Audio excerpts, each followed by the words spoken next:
Amakuru yo mu karere k'ibiyaga bigari guhera tariki ya 9 z'uku kwezi kwa kabiri amavuriro yose y'amatorero ya Protestant mu Rwanda abujijwe gukorerwamo icyaha cyo gukuramo inda ku bushake.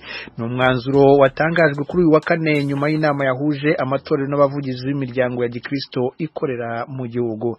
Ni inkuru twateguriwe n'umunyamakuru w'Ijwi ry'Amerika Sunta Kaboye. N'umwanzuro wasotse kuri uyu wa kane nyuma y'inama yahuje amatorero y'abaprotestant mu Rwanda n'abavugizi b'imiryango ya Gikristo ikorera mu Rwanda. Uyu mwanzuro uje ukurikira uwafashwe na Kiliziya Gatolika yo yamaganye iki cyemezo cyo gukuramo inda ku bushake kw'ikubitiro itegeko rikimara kujyaho. Abayobozi b'aya matorero bavuga ko uzarenga kuri aya mabwiriza azabihanirwa. Itangazo ryasohowe n'abagize inama y'abaprotestant mu Rwanda risobanura ko umwanzuro wo kubuza amavuriro yabo igikorwa cyo gukuriramo inda ku bushake wafashwe nyuma yo gusanga iki kibazo kimaze gufata indi ntera mu muryango nyarwanda. Musenyeri Karimba Gerede, umuvugizi wungirije wa Seperi ari nawe uvugira itorero ry'Abangirikane ry'u Rwanda Diocese ya Shyogwe, yabwiye Ijwi ry'Amerika ko barangajwe imbere n'ukwemera.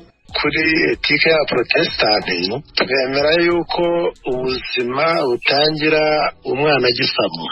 Iyo rero habayeho kwenterompa kuvanaho ubuzima cyane cyane ku bushake nta yindi mpamvu ikomeye ihari, icyo gihe tuba dukoze icyaha. Ijambo ry'Imana rero nk'abaprotestant turihagazeho cyane, niyo mpamvu twavuze ko ibyo gukuramo inda ku bushake muri za institution zacu z'ubuvuzi temewe na gatoya. Musenyeri Karimba yumvikanisha ko impamvu bemera yatuma umugore akurirwamo inda ari igihe byemejwe n'abaganga ko kuyikuramo ari ugutabara ubuzima bw'umubyeyi. Kuri we indi mpamvu yakwikirwa n'igihano. Abaprotestant turi benshi, dufite za hopital, dufite za centre de santé, urumva, ariko aho ngaho mu mahopitale yacu n'abadokiteri bahari n'abainfirmiere ubwo twababwiye bose bagomba kubahiriza icyifuzo cy'itorero aho bakora. Ubwo rero kuva ubu ngubu iriya nama twakoze bitangaje, ubwo bihita bijya mu bikorwa byanze bikunze. Uzabirengaho nyine azahanwa. Iki cyemezo cyafashwe n'amatorero y'abaprotestant mu Rwanda kije gukurikira icyafashwe na Kiliziya Gatolika nayo yavuze kuva mu ntangiriro ko itemereye ingingo kuko iciye ukubiri n'ukwemera kwayo. Kiliziya Gatolika yo yerekaho ko no mu mavuriro yayo hatemewe uburyo bwo kuboneza urubyaro usibye gusa ubwa kamere. Imvugo z'aya matorero zinyuranije n'ibyo leta y'u Rwanda yashyize mu itegeko yo kwa 30 z'ukwezi kwa 8 2018 itegeko rigenga ibyaha n'ibihano. Muri iryo tegeko mu ngingo ya 123 rivuga ko umuntu wese wikuyemo inda aba akoze icyaha, gusa nanone hari ibyiciro byemerewe kuba byakurwamo inda.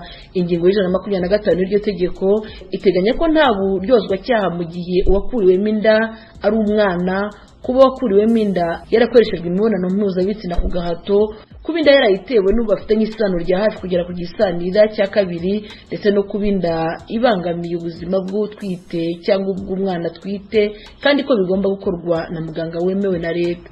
Dr. Aphrodis Kagaba uyobora umuryango uranira ubuzima HDI avuga ko ingingo aba banyamatorero bafashe birengagije ko abagore bangiwe gukuramo inda mu buryo bwiza bazikuramo bihishe. Icyo bibagirwa nuko mu by'ukuri kubyanga ntabwo bibuza wa mukobwa cyangwa umugore ko abikora, ahubwo abikora nabi bikamuhitana. Aragenda ayikuremo, ahubwo ayikuremo nabi imuhitane, bigira n'izindi ngaruka ku buzima zikomeye cyane kurusha kuba wamuha serivisi.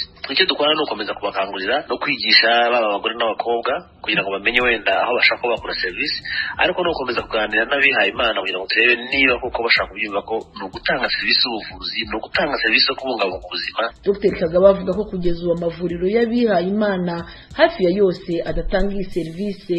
Kugeza ubu imiryango iharanira ko aba bakobwa bajya bakuramo inda mu gihe bafite impamvu zumvikana bakora n'amavuriro ya leta ndetse n'ayigenga. Muganga Kagaba akavuga ko uko aya mavuriro ava muri ibi bikorwa ari menshi bigira ingaruka ku bifuza izi serivisi. Ingaruka ziri cyane cyane kuri bwa buzima bwa mukobwa cyangwa umugore. Dukomeza kurushaho kubona ababikora mu buryo butanoze, tukaba twagira abagore n'abakobwa bapfa kubera gukuramo inda mu buryo butanoze bubangamira ubuzima bwabo. Hari ingaruka zijyanye no kuba bagira indwara zikurikiraho, cyangwa se ugasanga bamwe bakuyemo no kuba ubugumba, ariko cyane cyane biba biduhangayikishije n'iza mpfu zishobora guturuka gukuramo inda mu buryo butanoze. Abahagarara amatorero n'abavugizi b'imiryango ya Gikristo 25 nibo bashyize umukono kuri iri tangazo. aya matorero avuga ko bakorera hirya no hino mu gihugu ku buryo bafite amavuriro ageze kuri 40% yari mu gihugu hose. Asumta Kaboyi, Ijwi ry'Amerika, i Kigali. Tukivuga ku makuru ajyanye n'amatorero mu Rwanda, itorero ry'Abangirikane rimaze gusohora itangazo rivuga ko bababajwe n'icyemezo cy'itorero ry'Abangirikane mu Bwongereza cyemera gushyingira abaryamana bahuje ibitsina. Itangazo ryashyizweho umukono na Musenyeri Laurent Mbanda uyobora itorero ry'Abangirikane mu Rwanda, rivuga ko iki cyemezo cy'itorero ry'Abangirikane ry'Ubwongereza kije gisanze hari utundi tuntu tumwe na tumwe basanze batumvikanaho kandi ko bishobora gutuma bacana umubano. Itorero ry'Abangirikane muri Uganda naryo ryatangaje ko ritemera icyemezo cy'itorero ry'Ubwongereza. Mukomeje gutega amatwi radio Ijwi ry'Amerika. Nyuma y'uko banki y'abaturage mu Rwanda yihuje na banki ya KCB Rwanda, KCB bivuze Kenya Commercial Bank, bamwe mu baturage barinubira serivisi z'iyo banki nshya zo kutabasha kubitsa no kubikuza amafaranga bikomeje kubadindiza. Ni inkuru ya mugenzi wacu Tuyishime Gloria uri mu ntara y'Uburengerazuba.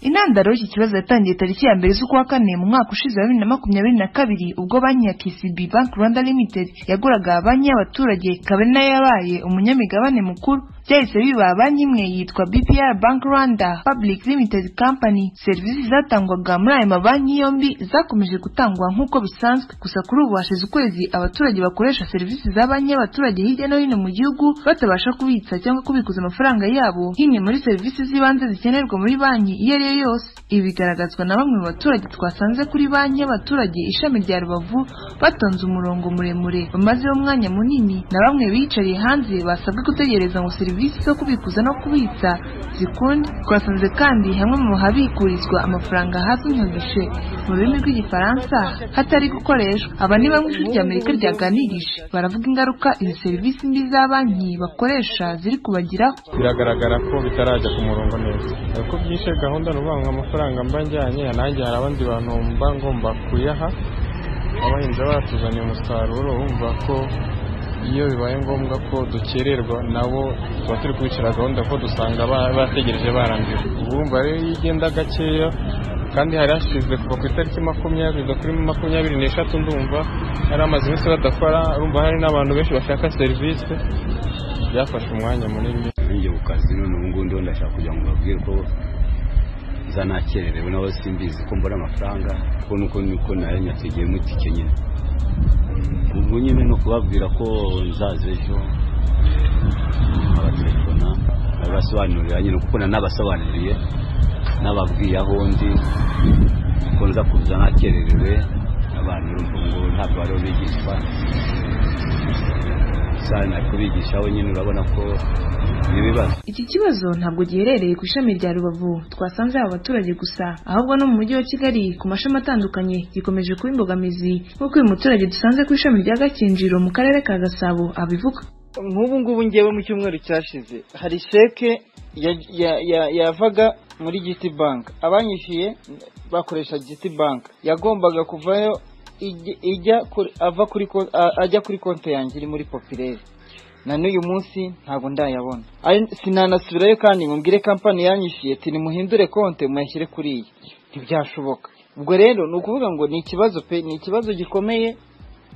Barebe niba bishoboka cyangwa se niba nabo bashobora gufunga imiryango bafunge, ariko iyi serivisi yabo rwose ntabwo itunogeye. Nta kuntu umuntu yamara na sheke ibyumweru 2 itararutirwa. Iki kibazo gikomeje kuba ingorabahizi mu duce dutandukanye tw'igihugu cy'u Rwanda. Uyu nawe n'Uwimana utuye mu karere ka Huye mu majyepfo y'u Rwanda. Nagezemo gutonda umurongo ugenda gake kwa kuntu serivisi zabo ziri kugenda gake, bakubwira ko ari network ziri kugenda gake, uhagarara ku murongo ukajya ubona n'umuntu uri muri gishe nawe yifashe ku matama byamuyobeye. No gutegereza nyine nk'utegereza Mesiya, dore ko batubwiye ko ari uzatinda. Biri gutinda cyane, biri kugenda gake. Urumva niba ujyanye amafaranga yawe uyabikije ariko wajya kuyasaba ntuyabone, ni ibintu bibi cyane, birababaza nawe kandi byakubabaza. Urumva niba ushyize amafaranga wajya kuyasaba ntibayaguhe, ubutaha nawe wajyanayo. Abaturage bakoresha serivisi za banki y'abaturage mu Rwanda bakomeje gusaba ko hakorwa amavugururwa ku mitangire ya serivisi kugira ngo imirimo bakora ikomeze ibanogere. yego nicyo twakwifuza byo haramutse habonetse uburyo bikosoka bikajya ku murongo nk'uko byari bisanzwe byarushaho kuba byiza. Mu by'ukuri ntabwo tuzi ikibazo popireri ifite no kugira ngo ubone amafaranga ubu ngubu ntibishoboka kereka uje kubikuza kuri Gishi ariko transfer iturutse mu yindi banki iza kuri konti yawe iri muri popireri ntabwo bikunda. Systeme yanze, systeme ntirakunda. Nk'ubu amafaranga umuntu yakaba yarayafashe yarayacuruje neba n'ukemura ibibazo yarabikemuye ariko kugeza ubu ntituze ngo bizakemuka ryari. Badufashe batubwire ngo wenda mu cyumweru kimwe cyangwa mu minsi 3 ariko nabyo biduteje igihombo. Mudufashe mudukorere ubuvugizi. Twagerageje kuvugana n'ubuyobozi bw'iyi banki ngo bugire icyo buvuga ku kibazo cy'abo baturage ntibyadukundira. Gusa itangazo Banki Nkuru y'u Rwanda yashyize hanze kuri uyu wa gatatu ivuga ko serivisi za banki y'abaturage zadindijwe n'uko habaye ivugururwa ry'ikoranabuhanga risanzwe ikoresha ryo guhuza banki ebyiri arizo KCB na banki y'abaturage. Banki Nkuru y'u Rwanda ikomeza imenyesha abaturarwanda by'umwihariko abakoresha banki y'abaturage kwikurikiranira hafi ivugururwa n'ibibazo byatewe naryo, ikizeza umutekano ababitsa amafaranga muri iyi banki y'abaturage yashinzwe mu 1925 imaze imyaka irenga 45 yose ikora kandi ni nayo banki igera mu bice byinshi by'igihugu. Mu mpera za Kamena 2020 yari ifite imari shingiro irengaho gato miliyari 46 z'amafaranga y'u Rwanda. Tuyishime Gloria, Ijwi ry'Amerika, i Rubavu. Mukomeje gutega amatwi radio Ijwi ry'Amerika. Nyuma yaho mu ruzi rwa Rusizi ku ruhande rw'u Burundi hatoraguriwe imirambo 22 kuva mu kwezi kwa 12 umwaka ushize, abanyekongo batuye mu kibaya cya Rusizi bavuga ko nta bantu babuze. Mugenzi wacu Vedaste Ngabo afite ibisobanuro birambuye kuri iyi nkuru. Nyuma yaho bamwe mu baturage bo mu ntara y'Ibitoki iri mu burengerazuba bw'u Burundi batangarije yuko bamaze iminsi batoragura ibiziga mu nkengero z'uruzi rwa Rusizi runyura mu Burundi na Kongo ndetse no mu Rwanda. Ijwi ry'Amerika ryagendereye bimwe mu bice byo mu kibaya cya Rusizi ku ruhande rwa Kongo nka Sange, Mutarure, Bwegera na Gadogota ndetse na Ruvungi bihana urubi n'intara y'Ibitoki. Maze tuganira na bamwe mu baturage bakorera imirimo yabo ku ruzi rwa Rusizi. Mutebutsi Patrick ni umuturage wo kubwegera akorera imirimo y'ubworozi ku ruzi rwa Rusizi ahitwa mu Isango na Kigazura. Avuga ko nta mirambo barabona aho birirwa kuri urwo ruzi. Kabari imigumbugumbo babonye ingogo z'ibitoki zitwarwa na Rusizi yuzuye, ariko ntibabeshe ngo nabiva Kongo ntabiva Kongo, kuko inyura mu Rusizi twese ruri hagati tuba twarayibonye. Mu gihe tutayibonye ntacyo twoshinja ngo tubihamye ngo yarabone ngo hanyuze imirambo kandi ntayo twabonye. Kandi muragira ku Rusizi buri gihe inka niho zinywa buri munsi waremwe n'Imana. Nta munsi rirenga inka zitanyoye Rusizi, ariko nta murambo turumva ngo watambutse mu mazi. Kaba mwaka ushize niho habuze abantu babiri bishwe n'amazi. Byamungu Etienne wakorera imirimo y'ubuhinzi ku nkengero za Rusizi ahitwa Katogota mu Rusizi. Oya imirambo sindabumenya ko ntarabona, sinagafata ngo mirambo atandabona. Ivyo abaturage bo mu Rugombo na mu Cibitoke bavuga ko hari mirambo babona, mwe murayibona? Oya ntaturabona, usanga nyine inatambuka ko ngo igatamutuma tumaze kuhava. Cyo ugasanga nyine irengana ku ngamba y'u Burundi yakungo mu Kongo ntayo. Aha muri iki kibaya cya Rusizi akunda kuvuga ishimutwa ry'abantu bagacunguzwa amafaranga ndetse akavugwa n'imfu z'abantu bitwa n'abantu bitwaje ibigwanisho. Abatuye iki kibaya bahakana yuko nta bantu babo bitwa bakajugunya mu ruzi rwa Rusizi. Nije imbere Richard ni umwami wo mu kibaya cya Rusizi yabwiye Ijwi ry'Amerika yuko amakuru y'imirambo abaturage mu Cibitoke bamaze iminsi batoragura mu Rusizi ibo ntayo barabona ku ruhande rwa Kongo. Twebwe mu bice dutwara hano muri sheferi ya Plaine de la Ruzizi nta kiziga na kimwe tumaze kubona, cyangwa se abaturage bamaze kutubwira ngo babonye ikiziga ahantu runaka ku ruhande cyangwa se mu ruzi rwa Rusizi. Nta munsi n'umwe abaturage baje kutubwira ngo hari ico babonye, hari muryango n'umwe maze waje kutubwira ngo wabuze umuntu satse ngo yatwawe n'uruzi. Gusa nungo biruko bamwe mu Barundi bari gusaba ubuhungiro muri Kongo twasanze mu nkambi y'agateganyo ya Sange bemeza yuko hari bagenzi babo baguye muri Rusizi baje gushaka ubuhungiro muri iki gihugu. Byukusenge Anita twamusanze muri Sange yavuye mu ntara ya Bubanza ari gusaba ubuhungiro. Yemeza yuko bagenzi be bari kumwe batwawe na Rusizi. Jewe nka jewe abo twazananye twari bane, twarokotse turi babiri.